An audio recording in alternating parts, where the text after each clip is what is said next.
Pode ver de onde querer ver. Diário de uma Vida Elétrica, o DUV, para você, 22º Enase, aqui, fazendo a cobertura deste evento.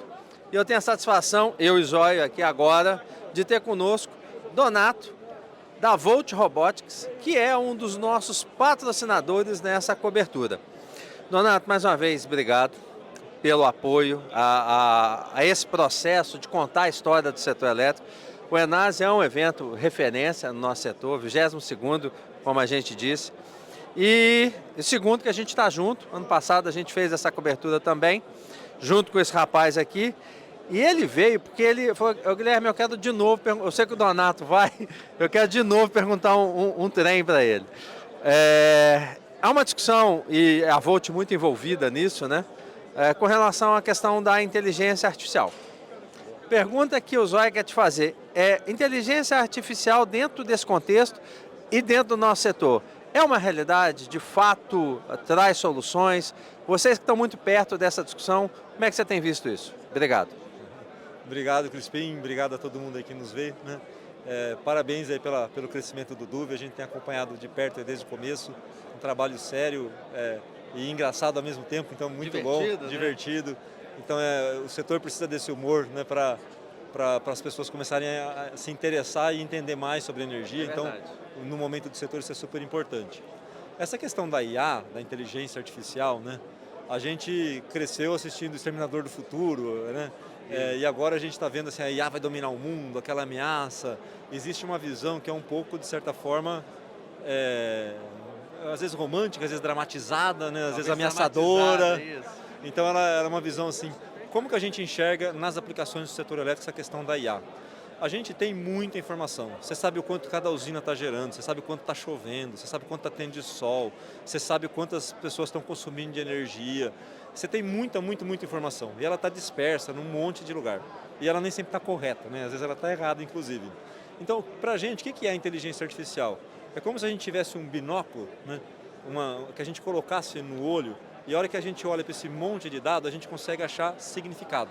Então, onde todo mundo está vendo ruído, a gente tem que enxergar sinal. Então, a IA, na verdade, é um conjunto de algoritmos que ajuda a gente a extrair o que está por trás dos dados, a enxergar essa realidade de um jeito diferente. É um óculos especial. Então, algoritmo, é muita conta sendo feita para que os dados revelem para a gente coisas que a gente está conseguindo ver a olho nu. Então, a gente sai de uma confusão e fala, nossa, é isso que está acontecendo. E aí você consegue se posicionar, você consegue estruturar negócio. Serve para fazer previsão, serve para identificar dado errado, a IA serve para a gente encontrar padrão de consumo, padrão de geração, padrão de chuva. Então a IA serve para muita coisa, muito prática e direta no setor elétrico.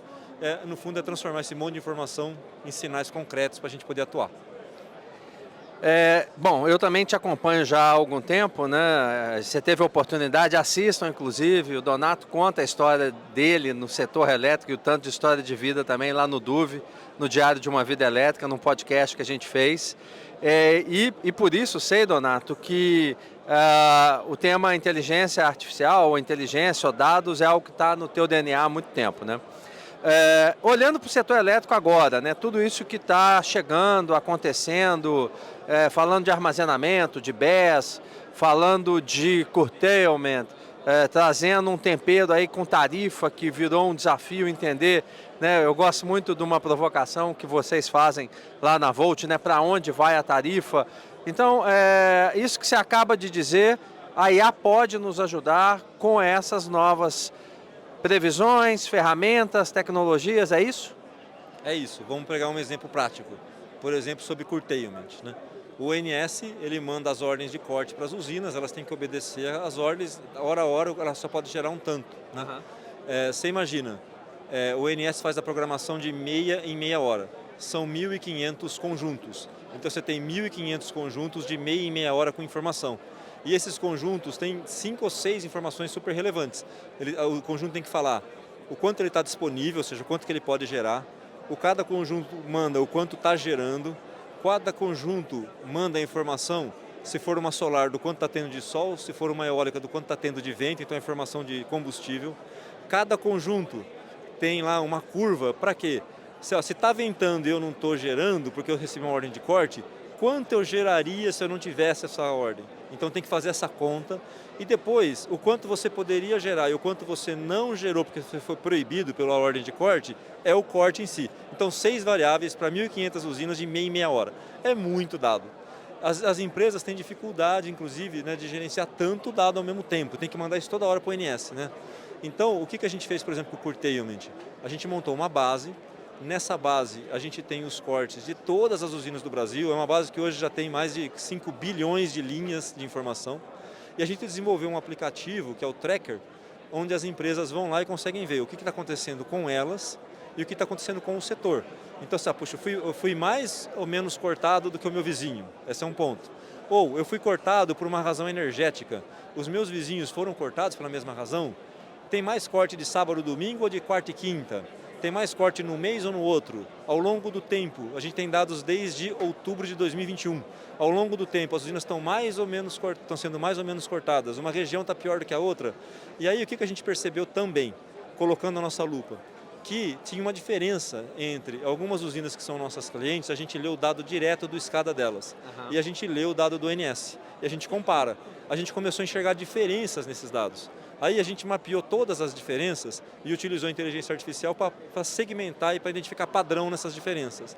Aí a gente consegue, para as usinas que são nossas clientes, a gente mede a diferença. Para as usinas que não são nossas clientes ainda, a gente vai lá e aplica esse algoritmo e fala, opa, está tendo uma diferença aqui no seu cálculo.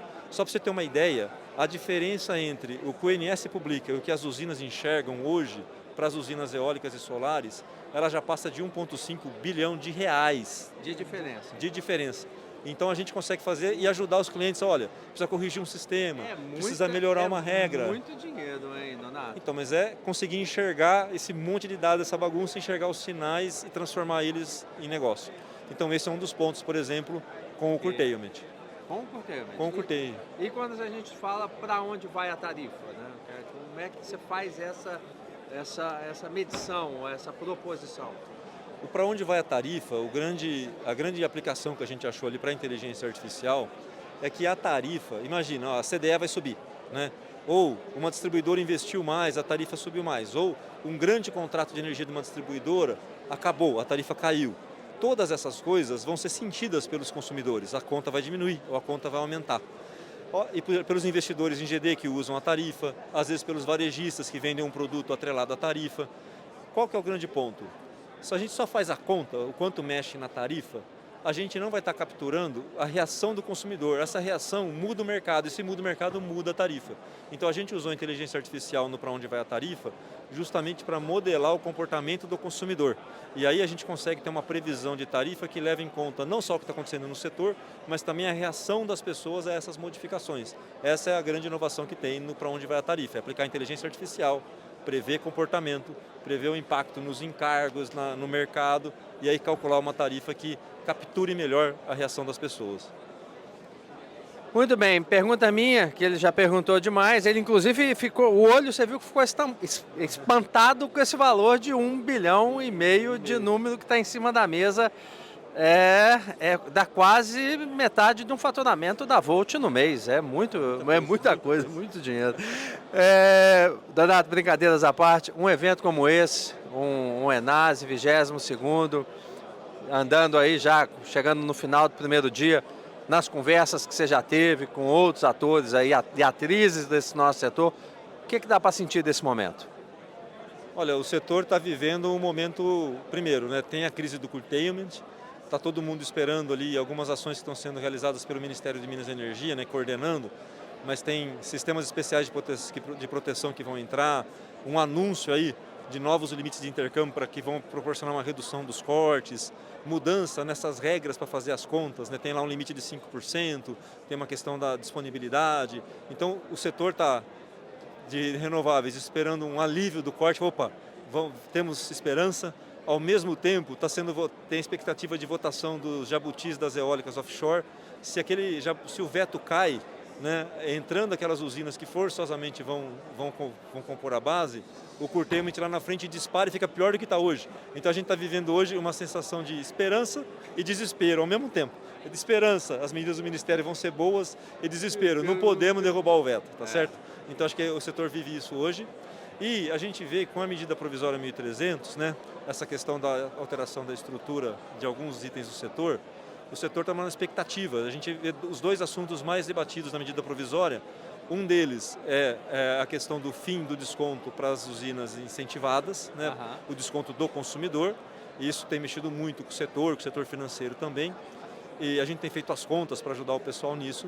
E o outro, para os consumidores de forma geral, mas os grandes, né, da alta tensão e da média, hoje está vigente uma lei de 2016 que ela está fazendo com que os consumidores de alta e média tensão vão participando cada vez menos no pagamento da CDE. E em 2030, a alta tensão pagaria 1/3, média 2/3 e o baixa tensão pagaria cheio, né?